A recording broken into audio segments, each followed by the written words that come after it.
আমি সমাজৰ পৰা বাল্য বিবাহ ড্ৰাগছ জুৱা মদ এইবোৰ দূৰ কৰিব নোৱাৰিলে নিজে পৰিৱৰ্তন হ'ব নিবিচাৰিলে স্বয়ং আল্লাহ তাআলাই আমাৰ পৰিৱৰ্তন কৰি নিদিয়ে এই কথাটো সংখ্যালঘু ৰাইজে জনা উচিত গতিকে আমাৰ ভিতৰত যিবিলাক বেয়া কাম আছে সেইবোৰ পৰিহাৰ কৰিব লাগিব আমি একত্ৰিত হৈ থাকিব লাগিব আমি ভাতৃত্ববোধ বজাই ৰাখিব লাগিব আমি অসম আৰু অসমীয়াৰ হৈ সংখ্যালঘু সমাজে একত্ৰিতভাৱে কাম কৰিব লাগিব আমি শিক্ষাৰ বিপ্লৱ সৃষ্টি কৰিব লাগিব আমি ইজনে আনজনক সন্মান কৰিব লাগিব আমি আমাৰ সমস্যাবিলাক একত্ৰিতভাৱে আমচুৰ পতাকাৰ তলত আন্দোলন কৰি সমাধান কৰিব লাগিব আইনী যুঁজবিলাক দিও আমি আগবঢ়াই লৈ যাব লাগে একত্ৰিতভাৱে দুই চাৰি কথা মই কলো আপোনালোকে বেয়া নাপাব কাৰণ 20টা বছৰ এই পৰিয়ালত আছিলোঁ মই কোনোদিনে আপোচ কৰা নাছিলোঁ ৰাতি দিন একাকাৰ কৰি দিম মই জাতিটোক উদ্ধাৰৰ বাবে চেষ্টা কৰিছোঁ মই আজি এই পৰিয়াল এৰি মই সুদা হাতে ঘৰলৈ যাব লাগিব আজি মই আপোনালোকৰ কাৰণে যিখিনি কৰিব বিচাৰিছিলোঁ সেইখিনিও আজি কৰিব নোৱাৰিম কিন্তু সংবিধানৰ এটা বয়স থাকে মানুহৰ এটা ইচ্ছা থাকে গতিকে সেই ইচ্ছাৰ মানে বয়সৰ মানে লক্ষ্য কৰি আমচুৰ নতুনত্ব আনিবৰ কাৰণে নতুন সতীৰ্থৰ হাতত আমচু অৰ্পণ কৰি মই আজি ঘৰলৈ যাব ওলাইছোঁ কিন্তু আজি মই সৌভাগ্যৱান মোৰ এই অঞ্চলৰ পৰা আপোনালোকে মোক উলিয়াই দিয়াৰ বাবে আজি এই অঞ্চলৰ মাটিৰ পৰা মোক পঠাই দিয়াৰ বাবে আজি মই গৈ গোটেই অসমত ইমূৰৰ পৰা সিমূৰলৈ এই সতীৰ্থ ভাইসকলৰ লগত নিজৰ ভাতৃৰ লগত ইমান সম্পৰ্ক নাই যিমান সম্পৰ্ক এই ভাইসকলৰ লগত আছে নিজৰ ব্লাডৰ ৰিলেশ্যনতকৈ বেছি ৰিলেশ্যন এইসকল মানুহে গোট খাইছে গতিকে ইয়াক কেৱল মাত্ৰ আপোনালোকে আমচুৱে মোক দিছে কোনোবাই ৰাতি দুটাত ভাত বনাই খুৱাইছে কোনোবাই থাকিবলৈ কম্বল দিছে কোনোবাই গাড়ীত তেল ভৰাই দিছে কোনোবাই মৰম কৰি দুটা কথা কৈছে এই মৰমখিনি অসমৰ সংখ্যালঘু ৰাইজে দিছে মই আজীৱন মই সংখ্যালঘু ৰাইজে যি দিছে ইয়াতকে ডাঙৰ পাবলগীয়াৰ মোৰ একো নাই যি মৰম ভাল পোৱা আশীৰ্বাদ মোক দিছে যি চিনাকি মোৰ মা দেউতাকে মোক জন্ম দিছে ছেকেণ্ডটো জন্ম অসমত কিন্তু মোক আমচুৱে দিছে গতিকে এই আমচুৱে বা অসমৰ সংখ্যালঘু সমাজে দিয়া মৰম ভাল পোৱাবোৰ এই ঋণ মই কেতিয়াও পৰিশোধ কৰিব নোৱাৰিম আপোনালোকৰ ঋণ মই কেতিয়াও পৰিশোধ কৰিব নোৱাৰিম কিন্তু কেৱল মাত্ৰ এটা কথা আপোনালোকক প্ৰতিশ্ৰুতি দিছোঁ মই এই অঞ্চলৰ স্থানীয় যুৱক মই এই মাটিৰে জন্ম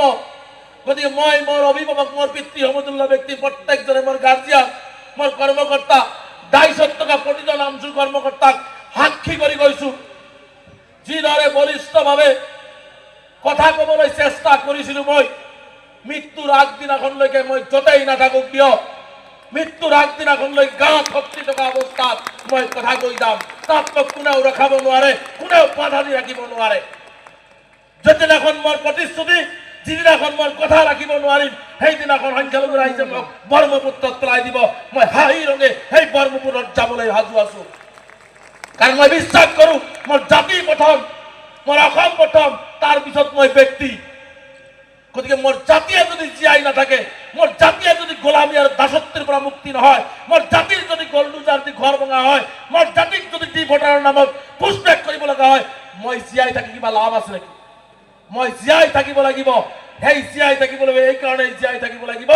যে মোৰ জাতিটোৱে যাতে কাৰো লগত আত্মসমৰ্পণ নকৰাকে মূৰ ৰখ কৰি নিজৰ অধিকাৰ লৈ এইখন অসমৰ মাটিত খুটি পুতি জীয়াই থাকিব পাৰে কোনেও যাতে হিলাব নোৱাৰে এইটোৱে মোৰ লক্ষ্য এইটোৱে মোৰ লক্ষ্য আমচু জিন্দাবাদ ৰেজাউল কৰিম সৰকাৰ জিন্দাবাদ ৰেজাউল করিম সরকার জিন্দাবাদ আমচু জিন্দাবাদ রেজাউল করিম সরকার লং লিভ রেজাউল করিম সরকার ওয়েলকাম গতিকে মই আপোনালোকক কথা দিছোঁ মই স্পষ্টকৈ কৈছোঁ জাতিৰ সন্মুখৰ দিনবিলাক আৰু ভয়ানক সন্মুখত যিবোৰ দিন আহি আছে সেই দিনবিলাক আমি দেখি আছোঁ যে ভয়াবহ পৰিস্থিতিৰ পিনে আমাৰ জাতিটোক লৈ যাব বিচৰা হৈছে আমাৰ জাতিটোক মানুহ হিচাপে তেলে গণ্য কৰিব বিচৰা নাই সকলে নহয় আসাম ধুৰন্ধৰ ক্ষমতালোভী গাদীৰ কাৰণে অসম ধ্বংস কৰিব বিচৰা এই মুখ্যমন্ত্ৰী হিমন্ত বিশ্ব শৰ্মাৰ দৰে ব্যক্তিসকলে এই ধৰণৰ এটা পৰিৱেশ সৃষ্টি কৰিব বিচাৰিছে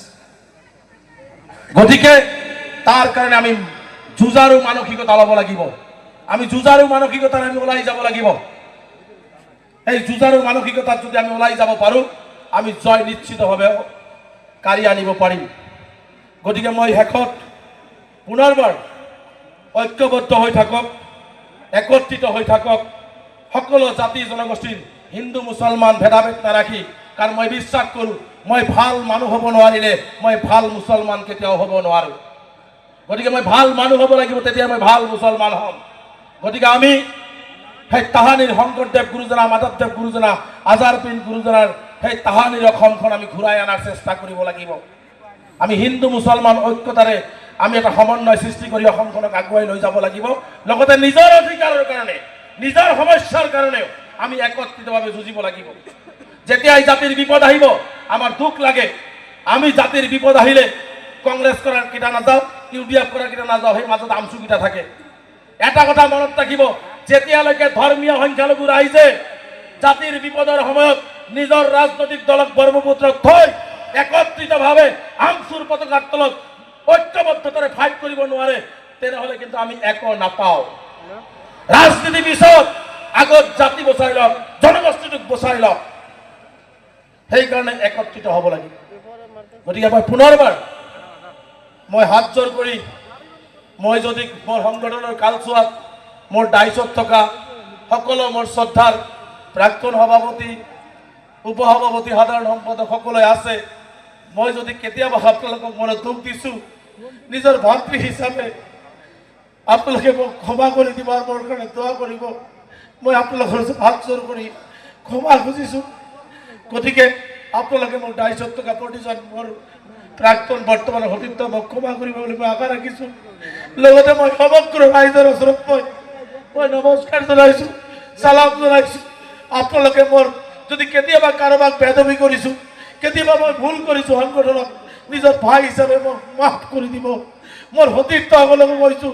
মই সংগঠনৰ স্বাৰ্থত কেতিয়াবা কাৰোবাক ছাছপেনশ্যন কৰিব লগা হৈছে কেতিয়াবা কাৰোবাৰ লগত মতবিৰোধ হৈছে কেতিয়াবা কোনোবা প্ৰেচিডেণ্ট হ'ব ছেক্ৰেটাৰী হ'ব মই দিব পৰা নাই তাৰ কাৰণে মনত দুখ পাইছে মই সভাপতি হিচাপে সেইখিনি সাংগঠনিক স্বাৰ্থত কৰিব লগা হৈছে গতিকে মই সকলোৰে ওচৰত মই ক্ষমা বিচাৰিছোঁ আপোনালোকে মোক সকলোৱে যাতে ক্ষমা কৰি দিয়ে আৰু মোৰ কাৰণে যাতে দোৱা কৰে যাতে মই অহা দিনবিলাকত জাতিৰ উত্তৰণৰ কাৰণে কথা কৈ যাব পাৰোঁ আন্দোলন কৰি যাব পাৰোঁ সংগ্ৰাম অব্যাহত ৰাখিব পাৰোঁ এইখিনি কথা কৈ মই পুনৰবাৰ সকলোৰে ওচৰত আমচুক শক্তিশালী কৰাৰ আশাৰে এটি আমচু জিন্দাবাদ ধ্বনি একত্ৰিতভাৱে শেষবাৰৰ বাবে আমচুৰ মঞ্চত মোৰ লগত আপোনালোকে দিব বুলি মই আশা ৰাখিছোঁ আমচু জিন্দাবাদ আমচু জিন্দাবাদ আমচু জিন্দাবাদ আমচু জিন্দাবাদ আমচু জিন্দাবাদ আমচু জিন্দাবাদ আমচু জিন্দাবাদ জয় অসম জয় অসম जिंदाबाद जिंदाबाद नेताल ग्रुप सरकार जिंदाबाद नेताल ग्रुप सरकार जिंदाबाद जिंदाबाद जिंदाबाद नेताल सरकार लॉन्ग लिव हम टू लॉन्ग लिव हम टू जिंदाबाद नेताल ग्रुप सरकार जिंदाबाद नेताल ग्रुप सरकार जिंदाबाद नेताल ग्रुप सरकार long live please stop please